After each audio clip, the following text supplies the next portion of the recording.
All right, how's everyone doing? This is Hala Pablo. Thank you for tuning in. Let's look at Bitcoin. Don't have a lot of time today, so I'll do a real quick update. Yeah, Bitcoin's moving, right? What were we? 78, 78.8, doing what we thought it would do.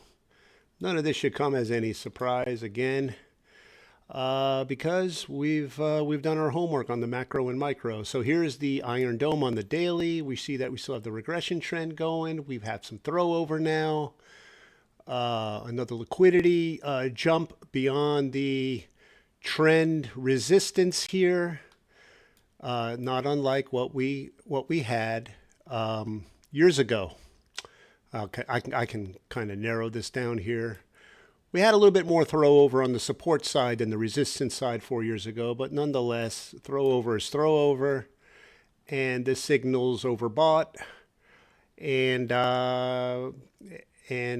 basically a governance of obeying the trend, the micro trend. Okay, so we'll go to the fractal here. And here's the fractals that we drew out from 2022 over on the left here, and today's current with the 200 weekly SMA beneath it. Remember we talked about this after we had this attempt on this line here on the resistance line, the trend resistance of this range, of this trading range. We had 1, 2, 3, 4, 5, and then we had this cluster at the end here. So 1, 2, 3, 4, 5. Now we came up from this support hug.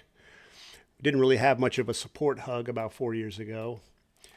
We had a support hug here, so this corresponds to this area. Let's see if I can get a pen. So this would be this, and this would be this. It's kind of like this bottom here. We came up, hit the trend resistance, came back down for another bounce, not quite as far this time. Kind of had a little bit of throw over beneath the 0.5 fib, whereas this came back down and did another bounce off the trend support. And then we had the next one that came up, and that corresponds to this here. Down, we fell through the ice here. That corresponds to this area. So you see the inversion. The cluster was in the first bounce 4 years ago, and now the cluster is what we just had, the cluster along the support line. So it's basically these bottoms are inverted. So that's all that is. And then we came up and we just had this last rejection off the ice and the trend resistance. So ice, trend resistance, same thing. And then we saw that we had this support hug around the 0.5 Fibonacci, which is the range midpoint. And then we had another one, this last one here. And then that was the final capitulation through both these ice lines. And then we had a retest where we tried to get back over the trend. See that's what this is. You see how, remember how when we break structure, the price always seeks to re-enter the structure it just broke from. That's what this kind of effort is down here, along basically trying to flip this resistance back to support, and it failed to do so, and then it continued its markdown. So where we are now, so we're in between the midpoint and the resistance, kind of like in this area here. Would be the corresponding area algorithmically with the fractal. So yeah, it's no surprise that we're making subsequent reattempts at the resistance line, and we can have another one, a third or a fourth one, before it's all said and done. At some point, though, we're going to break and come back down. We should, in any case. I don't have a crystal ball. I don't know what's going to happen. I'm not pretending that I know. I'm not claiming that I know the future. As long as we stay beneath this, see this red line here. This is the 200 SMA daily. That's this here. We're a lot closer this year than we were 4 years ago, but we're still well beneath it. And even if we go beyond it, we're still in the pocket of the dome, and so that's still fair game.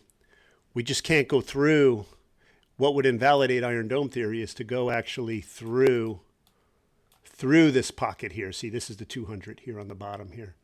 To go through it, that's what we've never seen. That would be unprecedented in Bitcoin's entire history. So, but as far as liquidity raids and that sort of thing, there's no telling how high we can go. Now, kind of have a barrier here. This is the CME futures chart, and we see that we've filled this this wedge. I mean, not this wedge, but this gap. Remember the last video said we had another unfilled gap that went up to 77.1. Well, we've certainly filled it and gone above and beyond. And now there's a big gap that spans the entire range. And that's this gap here. You can see it if I move. You see that gap? So this is a very prominent gap, and it starts, the bottom of it is at 70, it's around, I want to say 70, 79 something, right? What is it? 79.8, almost 80,000. And then it goes all the way up to 81.2 or 81.3. So we could very well be looking to fill this gap as well before the whole thing just comes down. So 79.5 to 81K. So that's what we have. Now we have unfilled CME gaps to the south as well. We have one at 70,000 and one at 67.2. So the question is, are we just going to go and fill this thing and then shoot down for these gaps? Or are we just going to go straight down from the channel resistance and not take this all the way up to, let's just say $81,000. Bitcoin could go up to $81,000.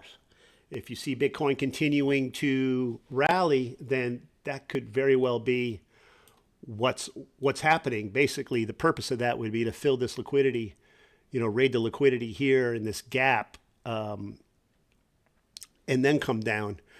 So what are the chances of it coming down? Well, for that, we can look at the NUPL. We have the cost basis here is just completely flat. This is on the 1 hour. So in spite of these rising price, because this is the price action on top, these tops just keep getting higher and higher and higher, right? Since this channel started, I want to say we'll take it from here back in the 2nd of April. It's just, we've just been in this kind of counter trend upward. But then we look at the NUPL, which is the short-term holder net unrealized profit and losses based on the cost basis, right, of when Bitcoin was purchased. And we see that despite the rising highs, the cost basis doesn't extend beyond this this level here. Now, we look on other charts and we see that this is actually a supply vortex here. Like this one's really good, right? It's basically the same thing. So we've had these series of creeks coming up. Here's the channel. Here's the divergence, higher highs, and then we have the flat highs here. So this is a supply vortex. So on each peak, the cost basis or the profitability of the short-term holder is maxing out here, and then right there, that we start to come down, and then they're automatically underwater. So they're coming back down towards the zero line here, and then underneath the zero line is considered at a loss. So so this last one, we see though that the peaks have not gone past the supply vortex, even considering this first major purchase here, where it has this top that occurred back on the 8th of April. Ever since then, even though these tops have gotten higher, a case can even be made that these are lowering. Well, this one's a little higher, this third one here. But this is a lot. See, we've just had another high right now at 79.3, and this high in the NUPL is actually lower than this high here. So yeah, this is clear divergence, and here we see it just on, the lower you go, the more the divergences are accentuated in the price action in NUPL. And so here we could just see it so clearly. And this, I put this one on the thumbnail. This is a clear 3 drive that we have going on, 3 drive, and then we have the divergence here. Look, you can clearly see the lowering highs. So this is smart money getting out. These guys are trapped. The buyers get trapped up here, and they leave these liquidity pools down below of stop losses when the longs are set in position. They set stop losses or liquidation points. You know, if they're leveraged, that's when the margin call comes. And so the algorithm is coded to seek and destroy those levels once a supply block is hit to the north. And so we see that the supply block is kind of remaining the same regardless of how high the peaks go. The top of the supply block for this range was here, was 0.04. Now it's at 0.03. So the supply vortex in this case is we actually see a bearish divergence in contrast to the rising prices. So yeah, all this just heralds a potential sell-off. So how far up can we go? Well, this is looking more and more like, you know, I mean, like I said, like we looked at that other chart, we could still hit that 80 up here. It just depends on how high. Now we're going to know if, let's see, do I have this on a micro somewhere on a 10-minute? No, I don't have the chart that I was looking at here, but this is looking more and more like a devil's horn, the first devil's horn of a high coming in. Yeah, I mean, like you see it here, you see the clear divergence, you see these highs coming down. This is on the 3-minute. And then we see this ending diagonal here. So this is looking like the end of a 5 wave. Those of you that know Elliott wave theory, 5 wave. And then the 3 wave, you know, the 3 top coming down. This could be setting the stage for an eventual ABC correction. You know, those that know Wyckoff theory know what the ABCs are. But that could come after a UTAD, after a big bull trap. So, and that's what would effectuate basically a rating of this, or a closing or a mitigating of this CME gap all the way up here. So I'm fixing to end this. I got to do so much stuff today. So something like this, and then down, and then we could see something down. Now, when this thing does break, it's going to break fast, y'all. You know, it's going to meander up here a little bit, but then once that's it, and smart money removes its presence from the market, there's going to be no more strength to hold this overbought supply up, and it's just going to fall. And that's why we see the elevator down, steps up, elevator down, steps up, elevator down. So when the elevator comes down, it's going to be like a busted cable. It's going to fall like nobody's business, like a freight train. And that's how we get these macro markdowns that you see here, like this, and that come at the end of these redistribution ranges. Like here's the first one from 4 years ago. Here's the second one. Here's the third one. The third one, it just will drop us into the pocket. It should drop us into the pocket. We may have a couple just stoppage supply points, some like little micro redistribution, LPSY kind of zones. But for the most part, this thing should collapse into the pocket, into like 60,000 and below. And so once it does that, then we'll kind of figure out where we are. We'll kind of get our bearings on that. And then we'll be looking at the altcoins, possibly at looking at the patterns of the alts. Yeah, we see that the alts have really, you know, this is market cap BTC dominance. It's just flying right now. So we're not anywhere as near an altcoin season. But this could change very quickly once Bitcoin capitulates and falls into the pocket. If it does that, if Bitcoin falls into its pocket, if and when that happens, then and only then, when the altcoins go into latency, basically is when we, I mean, not the altcoins. Sorry, I told you guys I got to go. I got so much on my mind. When Bitcoin goes into latency, when Bitcoin basically begins an accumulation in the pocket, that's usually when we see the altcoins gearing up historically. I can't tell you 100% if that's what's going to happen this year, but we assume that's going to happen just based off historic precedents. And with that, I'm going to let you guys go. Love you guys. Hope you got something out of this. Like, subscribe. Sorry, I had to keep this real brief and haven't really gone very deep in this video, but I got a lot of stuff to do today. I got to go get my kids, and I got some more appointments this afternoon that I have to attend to. But I hope that later on this week, tomorrow or Friday, we can get into more of a thorough kind of update and technical analysis briefing on where we are, and look at some other coins as well with my Discord group.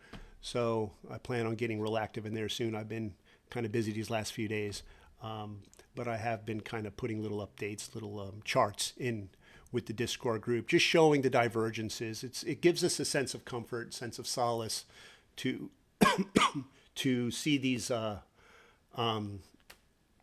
divergences in the STH-NUPL with price action.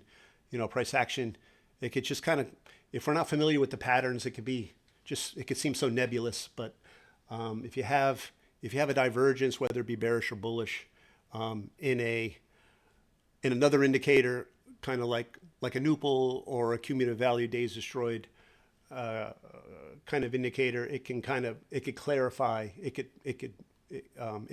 the situation and see what the actual, what's going on as far as underneath the iceberg. Because what we see is the tip of the iceberg, and this the NUPL underneath with the divergences in the volume and the VSA as well kind of shows us what's underneath the iceberg. And what's underneath the iceberg, what's underneath the surface of the water, is much more important than what we see on the tip. That's the carrot. That's what smart money wants you to see. Smart money wants you to see these prices rising. Look how big this iceberg is getting.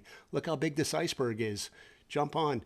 But then this kind of shows us that, like, underneath, we see that the bottom's actually melting, and so not everything is what it appears to be.